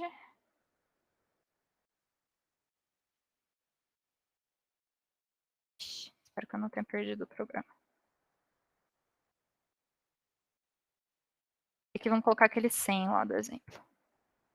Então, ó, vejam que agora ele está testando bem menos números do que ele estava testando antes, né? Ele começa no 3 e vai aumentando de 2 em 2 para ir olhando só os números ímpares que vão de 3 até a raiz quadrada de 100, no caso, que é o número que que eu estou testando. Então, percebam que eu fiz essas minhas otimizações aqui na função testa-primo. Né? Testei primeiro os pares e depois aí aqui eu vou testando os ímpares até chegar na raiz quadrada. E para essa parte aqui do meu programa, nada mudou. Ficou exatamente do jeito que estava antes. A minha lógica aqui eu estou vendo, estou testando os meus candidatos e boa. Não precisei me preocupar com como eu estou calculando o primo. Então vejam que fica assim bem organizado, né? Fica fácil de... Se tivesse algum erro no teste do primo, eu saberia que o erro não está nessa parte aqui do meu programa. O erro está aqui, nessa função testa-primo. Eu consigo testar, né? Eu consigo verificar se esse código está funcionando independentemente disso daqui. Eu posso pegar e chamar aqui testa-primo de 2, e se isso aqui não der o resultado certo, quer dizer que ele está calculando alguma coisa errada, sabe? Então ajuda a deixar bem organizadinho o código, ajuda a organizar as ideias também. Ok. O segundo exemplo que tinha aqui, né, esse a gente não precisa rodar, que ele é bem mais simplesinho do jeito que ele funciona. Ele é um jeito que eu vou passar um número para ele, e ele vai converter esse tempo para mim num formatinho bonitinho, né? Então, por exemplo, eu passei para ele 65.135 segundos. E aí ele vai pegar, vai dividindo, né? Faz a divisão inteira por 3.600 para ver quanto que é a quantidade de horas. Pega o resto disso, faz a divisão inteira por 60 para pegar a quantidade de minutos, e aí pega o resto, e isso é a quantidade de segundos, e imprime nesse formato bonitinho. Então, se eu passar esse número aqui, ele vai imprimir bonitinho 18.535. E aí, né, eu posso começar a brincar com essa minha função aqui e fazer, por exemplo, se eu quiser fazer uma função que converte um tempo em minutos para esse formato aqui. Então, agora eu passei 539 minutos, eu posso pegar, fazer a função converte tempo em minutos, chamar a função converte tempo em segundos com minutos totais vezes 60, né? Porque 1 minuto tem 60 segundos. Então, aí agora eu não preciso nem me preocupar com como eu calculo isso. Eu já faço os cálculos aqui na função segundos. Então, tudo que eu preciso fazer é chamar a função segundos, convertendo minutos em segundos. Se eu quiser pegar e fazer... Vou fazer aqui a pergunta... Tô pensando se eu faço uma enquete para vocês para perguntar como que vai ser o horas. Mas nem sei quais seriam as opções que eu poderia colocar, né? Porque se eu quisesse, pensem aqui comigo. Eu tenho esse converte tempo em minutos, que recebe minutos totais, e chama converte tempo segundos para a quantidade de segundos que tem nesses minutos. Se eu quisesse agora criar uma função... Então, vamos ver aqui. Copiei a minha função.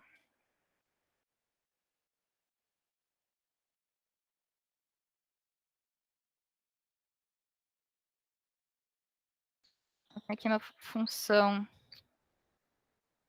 converte tempo em segundos. Fiz a minha função converte tempo em minutos. E aí, se eu quisesse fazer uma função converte tempo horas,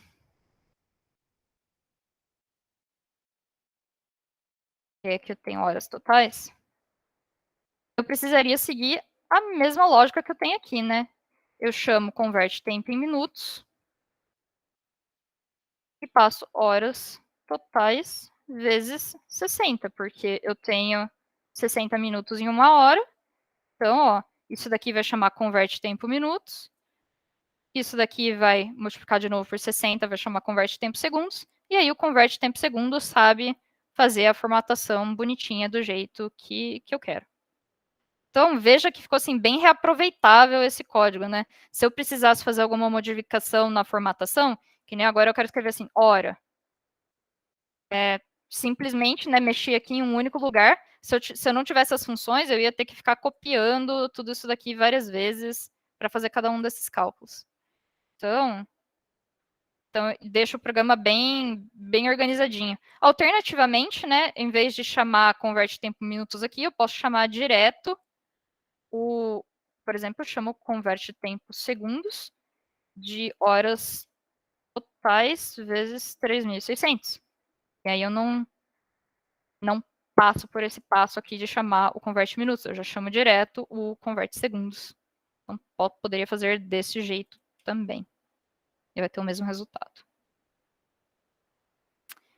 E poderia também, né? É isso que eu tô falando, dá para você ir, tipo, você vai fazendo os blocozinhos do seu programa, você vai resolvendo ele por partes, né? Então, eu sei como que eu imprimo em segundos, aí agora que eu sei como imprimir em segundos, vou fazer alguma coisa que vai imprimir em minutos, agora que eu sei imprimir em minutos, vou fazer a coisa que imprime em horas, e agora eu quero ter um programa que o usuário vai me falar se ele quer o tempo em segundos, minutos ou horas. Então, aí você vem aqui e faz uma função que verifica qual que é a unidade que o usuário passou para você. Se for segundos, você chama, converte tempo segundos. Se for minutos, você pode chamar aquele converte tempo minutos, né? E se for horas, você chama, converte tempo horas, ou chama direto, converte tempo segundos e multiplica. Então, vejam que você fica com bloquinhos que fazem coisas no seu programa, e aí você, nessa lógica aqui do converte tempo, você não precisa se preocupar com como que eu faço para converter para aquele padrão. Não, simplesmente chama uma função que vai fazer isso para você, e aí esse código fica bem enxuto, bem pequenininho, e você consegue observar aqui só a lógica de como que funciona para tratar essa unidade que o usuário escreveu para você e chamar a função apropriada. Ok. E aí aqui tem um exemplo, tipo, se a gente quiser converter em dias, né, que nem aquilo que eu falei, se eu quiser mudar o formato que eu estou imprimindo, agora eu quero imprimir em dias. Ao invés de você ter que ficar mudando, né, em todos os lugares do código, se você estivesse fazendo sem funções, você ia ter que ficar, todos os prints que tivesse, você ia ter que mudar o print. Desse jeito aqui, o único print que tem é esse que está no converte tempo segundos, e aí eu quero mudar a formatação, eu venho aqui, mudo a formatação, e pronto. Agora ele está imprimindo nesse novo formato, está imprimindo em dias, horas, minutos, segundos. Certo? Então, assim, exemplos assim, de por que faz sentido usar, uma motivação de por que faz sentido usar funções.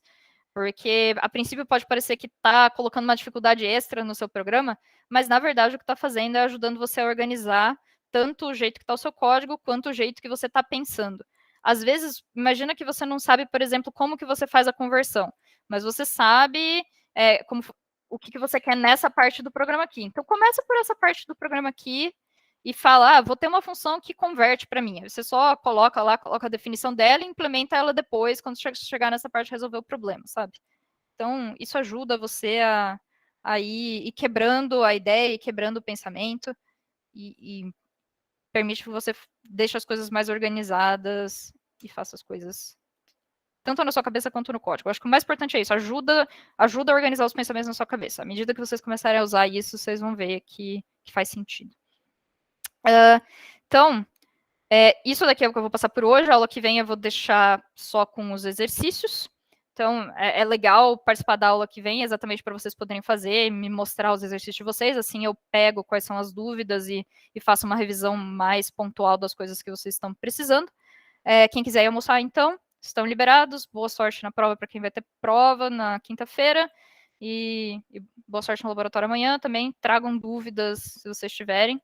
E aí, quem quiser ficar, perguntar coisas, também fiquem à vontade. Agora vocês estão livres para isso. Tchau, tchau. Até quinta-feira para quem já for. Ô, professora, e quando você chama funções dentro de funções, as variáveis locais da função maior meio que viram globais dentro daquela função, não é? Não. Elas são sempre locais. Então, por exemplo, eu tenho... Porque, tipo, existem níveis de localidade, é isso que eu queria perguntar.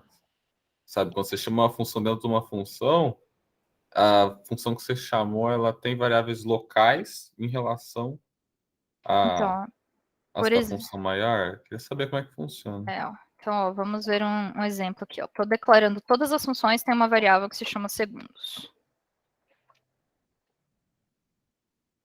Certo? Segundos. Então, veja aqui que eu tenho, então, essa variável segundos que pertence a essa função aqui, tenho essa variável segundos que pertence a essa função aqui, e aqui eu tenho essa variável segundos que pertence a essa função aqui. Então, se eu chamar converte tempo horas de 5, eu passei 5 para cá, calculei esse valor e vou passar isso daqui como segundos totais aqui. Se eu tentasse usar a variável segundos aqui, por exemplo, eu quero dar um print de segundos, ele não vai dar print desse cara aqui, ele vai reclamar, ó, mesmo se eu tirar isso daqui, né, que a gente viu que... Ó, ele não tem segundos definido, ele não vai pegar essa variável segundos aqui, e aí o escopo dessa daqui, como ela está sendo chamada dentro. Porque isso daqui é simplesmente a Nossa. chamada da função, sabe? Isso aqui não é a definição da função. Então, aqui só existem duas coisas do escopo. Existem as coisas que estão sendo declaradas aqui dentro, que são locais dessa função, e existem as coisas globais. Então, se eu tivesse um segundos raw 1000 aqui local, aí sim ele vai saber quem é segundos aqui dentro. Legal. Então, o que eu falei só vale se eu definir funções dentro de funções. Olha, eu nem sei. Boa pergunta, o que acontece se você tentar definir uma função dentro de uma função? Nunca tentei fazer isso. Def. Função do Caio.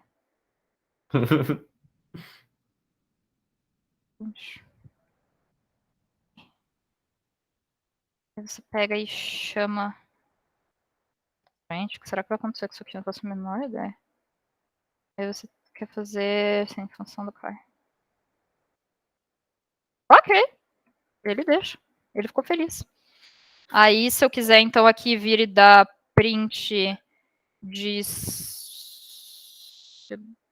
segundos totais, né? Porque segundos totais é esse cara que tá aqui, que tá na função de fora. Aí sim. Começa Olha. Então dá pra fazer. Olha, mas caramba, né? Agora, pronto. Tenho meu argumento. Existem níveis de localidade. Brincadeira. Mas ok, faz sentido funcionar, né? Faz. Não, sentido faz. Eu só não sei porque que alguém ia querer definir uma função dentro de outra função, mas... Mas por que você vai fazer isso, né? A função serve para você poder definir tudo e depois trabalhar com o que você quer. Professora, calma. Agora eu me perdi. A função do Caio tá definida, tipo, sempre ou só dentro? Tipo assim, se eu tentar chamar ele fora não vai rolar. Da converte tempo. Não vai rolar. Ó. Ela tá só dentro do escopo disso daqui. Então eu tentei chamar ela aqui fora, ela não conhece. Ela só essa função converte tempo em segundos que vai saber que isso aqui tá dentro da função. Que doido. Fiquei muito confusa agora.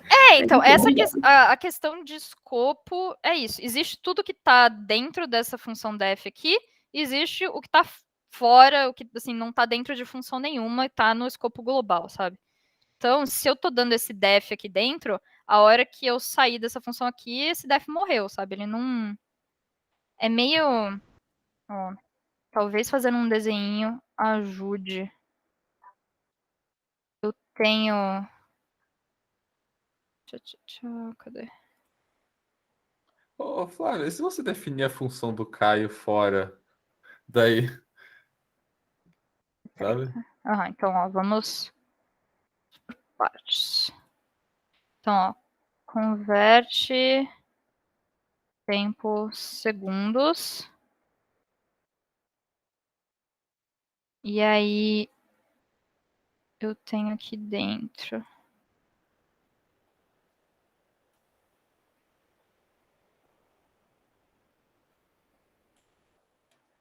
Função do Caio. E aí eu posso desenhar aqui também as minhas variáveis. Eu tenho as variáveis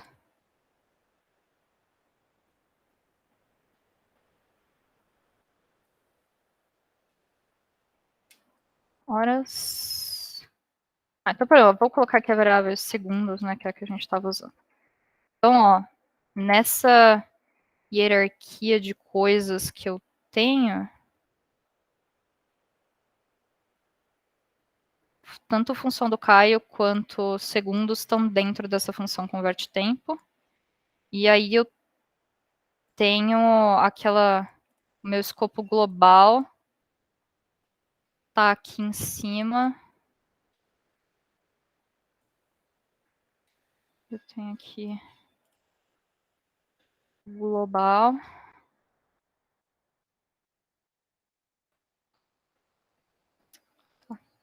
E aí dentro desse escopo global tá converte tempo segundos.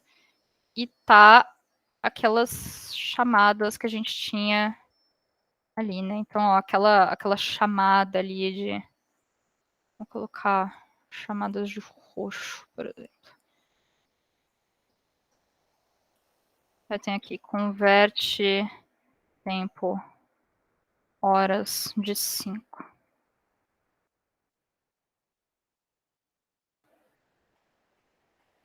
E eu tenho aquela chamada ali. Só do Caio.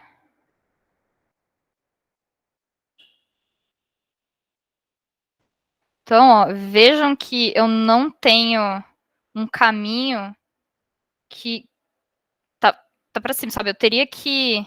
Ele vem aqui, ele procura, ó, pessoas que são meus pais aqui nessa hierarquia. Existe função do Caio? Ele fala, não. Então, aí dá problema, sabe? Porque ele não conhece...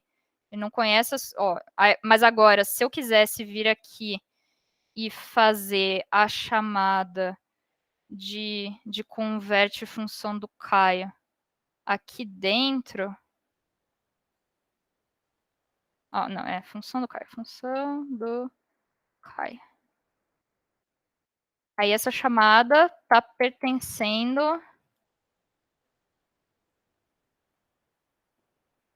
Tá aqui. Aí ele vai perguntar... Pessoa que está aqui, ó, converte tempo segundos. Você conhece a função do Caio? Ele vai falar, sim, eu conheço. Tá aqui, ó, a função do Caio. Então, vejam que assim, ele não vai descendo e perguntando, sabe? Ele pega a pessoa que é o pai dele na hierarquia. Então, a mesma coisa aqui, segundos, né? Se eu tivesse uma variável global aqui, segundos, a hora que eu tentasse vir aqui e fazer um print segundos, ele ia estar dentro aqui do global. E ele ia vir aqui e perguntar, global, você conhece segundos? Aí o global ia falar, sim, segundos é esse cara aqui. Se eu vier e der um print de segundos... Ixi, tá ficando sem espaço aqui.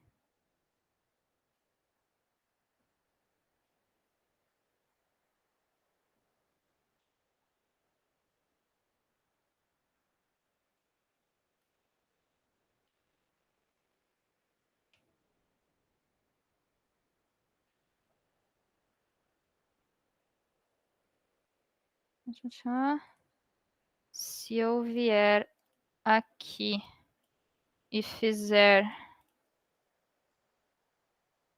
print de segundos, ele vai vir e vai perguntar aqui pro pai dele, ó, quem é segundos? Aí ele vai falar, eu conheço segundos é esse aqui.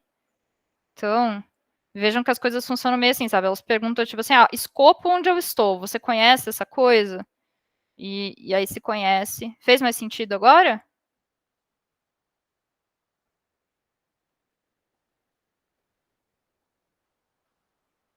Em geral, isso aí das funções é do caminho que ele teria que fazer para chegar até a função do Caio? Então, ele meio que pergunta pro pai dele aqui, ó. Ele vem aqui. Eu tô em qual escopo que eu tô, né? Ele tá no escopo global. Escopo global, você conhece função do Caio? Não, tá vendo? Não tem função do Caio no escopo global. Sim. As únicas coisas que tem no escopo global é segundos e converte tempo em segundos. O pai do Caio Agora- teria que ligar pro converte tempo em segundos para ir falar com o Caio. Então, aí que tá, sabe? O converte tempo segundos conhece função do Caio, sabe? Mas Flávio. Coloca o global. Qual é o nome do seu pai, Caio? É Léo. Viu? Mas uma coisa aqui. O que acontece se você definir uma função em global chamada função do Caio que faz outra coisa? Tá. Daí você vai conseguir ter duas funções com o mesmo nome, só que dependendo de onde você tá, ela vai fazer coisas diferentes. Ela vai ser uma função diferente. Então vamos ver aqui. Então, print... Embaúba. Embaúba, tá? Embaúba. Ok, então agora a gente tem função do Caio global, que dá print de embaúba. Então vou colocar aqui, ó, global. E a gente tem função do Caio local, que vai dar print de oi local. E agora aqui a gente tem essa chamada de função do Caio que tá aqui fora, e a gente tem essa chamada de função do Caio que está aqui dentro. Então, ó, vejam que ele fez o que era para fazer, porque ó, ele chamou primeiro aqui converte tempo em horas, certo? Aí o converte tempo horas chamou o converte tempo segundos, veio para cá, chamou função do Caio, executou função do Caio local, executou esse print aqui, imprimiu horas 5, chamou função do Caio global, veio aqui e deu print de embaúba. Então, Não, ó, mas o que é aconteceu agora é que você pegou e você colocou aqui um quadradinho a mais, chamado função do Caio. E a hora que você veio aqui e fez essa chamada função do Caio aqui, ele veio aqui, escopo global, você conhece a função do Caio? Sim, função do Caio é essa aqui. E ele chamou essa daqui. A hora que ele vem aqui e faz essa chamada função do Caio, ele pergunta, escopo da função converte tempo segundos, você conhece a função do Caio? Sim, conheço, função do Caio é essa daqui. Só que no caso foi o que acho que ele tinha dito ali, que o mesmo nome da função definiu duas coisas diferentes. Mas elas estão em escopos diferentes. Sim, só que tipo, eu acho que a ideia geral é que dá pra confundir um pouco a pessoa que se você fizer isso e... Sim, Um não, pouco? eu não recomendo Um fazer isso aqui de pouco? jeito nenhum. Não façam isso no programa de vocês. Vai ficar uma maçaroca, ninguém vai entender nada. Não façam. Estamos fazendo aqui um experimento de Só se o seu objetivo for fazer o pet se suicidar. Não façam isso. Não façam nada disso. Isso daqui é só porque a gente está brincando com os escopos das variáveis. Nossa, que legal. Levar o Ô, Python ao Flávia, limite. Eu vou mostrar esse diagrama aqui. Eu achei que foi uma boa, né? A Beatriz falou que gostou. Eu vou mostrar. Vou fazer um mais bonitinho, assim, para a aula que vem, que eu acho que talvez ajude essa coisa de olhar onde estão os escopos das coisas. Oi, Gabriel. no caso, a minha pergunta é mais de duas coisinhas ali do programa, se você puder entrar. Não vai ser quando a função do Caio, mas... Esse aqui. Então vamos limpar isso aqui. Então, ó. Beleza. Beleza. No caso, é só a minha pergunta. A minha primeira pergunta vai ser mais tranquilinha. É só, tipo, como é que você definiu ali os formatos? Tipo, já aparece direto, mas às vezes eu ainda fico confuso, porque às vezes aparece um F, às vezes aparece um H de hexadecimal, não sei. Tá, eu Não vou. sei se é de hexadecimal, acho que eu inventei isso aqui agora, mas Não, acontece. tem, eu acho que tem sim. Cadê? Aqui, eu vou colocar lá no site isso daqui, que a professora Helena da outra turma preparou um resumão aqui de como que funciona. Se você puder postar, é só porque eu fico bem confuso quando eles definem ali os formatos. Aí às vezes tem parece que tem um formato que você entra com string, um outro que você entra com valor tipo numérico mesmo. Só que parece que eles definem de um jeito tipo, aí você não sabe qual que é o D, qual que é o, sei lá. E tem também, ó, se você procurar aqui Python format, documentação, entrada e saída. Aí ele... Cadê? Tá vendo? Talvez eu vou colocar esse link aqui também.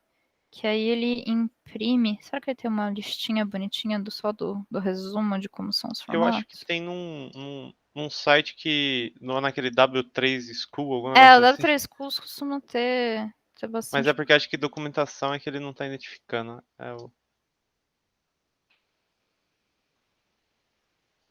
Acho que ele tem uma listinha ali no final. Olha, tem uma listinha aqui de coisas que você pode colocar no formato. Tá vendo? Então, aqui, ó, ele tem o X para formatar em hexadecimal. O D é para números decimais.